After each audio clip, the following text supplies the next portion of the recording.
একটা সুম্মা দিতে ইচ্ছা করতো। মানুষ জন কি করবো পারবো বিদেশিরা তো সবার সামনে সুম্মা দেয়, দিয়ে দেয় একটা।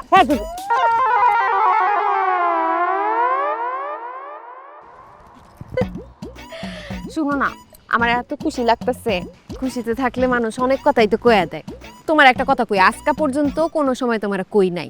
তোমার আমার যখন সম্বন্ধ আইলো তখন কিন্তু আমি তোমার বিয়ে করতে রাজি হই নাই। আমি তো পুরো মানা করে দিছিলাম, কারণ আমি আমার ক্লাস 10-এর যে বয়ফ্রেন্ড ছিল মারুফ, ওরে তো মনে প্রাণে প্রেম করতাম।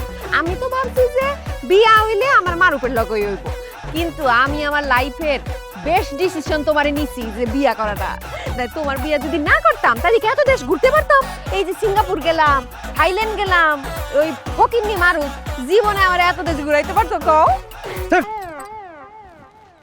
বাসটা একটু যখন জিগেছি যে আমার তোমার পছন্দ হয়েছে আগে কোনো পুরুষের লগে প্রেম আসছিল মিলামিশা ছিল এখন কেন এমন করতেছো কে? আবেগের ছোট কয়ে দিছি, এখন তুমি রাগ করো না জান। আইছে বয়ফ্রেন্ডে ভালোবাসছে, বয়ফ্রেন্ডে বিয়ে করতে চাইছে, এখন আইছে যে আমার একটা জান জান কি এর জান দা কোন রঙ্গ ডঙ্গ শেষ হইব।